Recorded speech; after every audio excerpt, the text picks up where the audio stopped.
केंद्रीय मंत्री नितीन गडकरी यांनी एक मोठी घोषणा केली आहे। आता लवकरच रस्त्यावर विमानासारखी बस धावताना दिसणार आहे। विशेष म्हणजे या बसचे तिकीटही फार कमी असणार आहे, अशी घोषणा नितीन गडकरी यांनी केली आहे। ते नागपुरातील वाडीनगर परिषदेच्या इमारतीचं लोकार्पण सोहळ्यावेळी बोलत होते। देशातील पहिला बर्ड पार्क नागपुरात बनवण्यात आलाय। दिव्यांग पार्क बनवला आहे। लोकांची ऑपरेशन केली आहे, दिव्यांगांना पाय दिले आहेत। वाडीतील लोकांना अतिक्रमण करण्याची सवय आहे, पण मी ते खपून घेणार नाही।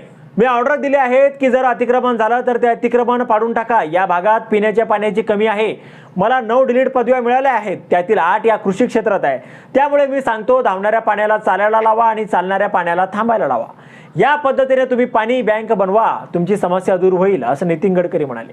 मला कॉन्ट्रॅक्टरचे काम माहीत आहे, त्यांना मला ब्लॅक लिस्टेड करायचं आहे आणि अनेक अधिकारी आहेत त्यांना सस्पेंड करायचं आहे, कारण मी कोणाचा काही माल पाणी खात नाही, त्यामुळे मी त्यांना रगडल्याशिवाय राहत नाही। पण इथे या कंपनीचे चांगलं काम केलं आहे, त्यांनी मला कुठेही बोटदाव ठेवण्याची जागा दिलेली नाही, असंही नितीन गडकरींनी सांगितलं। आज वाडीचं चित्र पूर्णपणे बदललं आहे। मी इथे उभा आहे तेव्हा इथे रोडवर ट्रकचं साम्राज्य होतं, पण आता या उड्डाणपुलाचं चित्र बदललं आहे। दुसरं म्हणजे विद्यापीठापासून व्हरायटीज चौकापर्यंत उड्डाणपूल होत आहे। जर वाडी विकसित होत आहे, मग तुम्ही ते विकसित करायचं की नाही हे ठरवा। जर करायचं असेल तर रस्त्यावर अतिक्रमण करू नका, कोंबड्या बकऱ्या रस्त्यावर बांधू नका।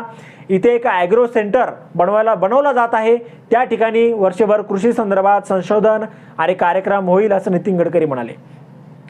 आता त्यांच्या या वक्तव्यावर तुम्हाला काय वाटतं, तुमचं मत कमेंट बॉक्समध्ये लिहायला अजिबात विसरू नका। व्हिडिओ आवडला असेल तर जास्तीत जास्त शेअर करा आणि आतापर्यंत मराठी जनता आपण आपल्या या चॅनलला सबस्क्राईब जर केलेलं नसेल तर चॅनलला सबस्क्राईब करा।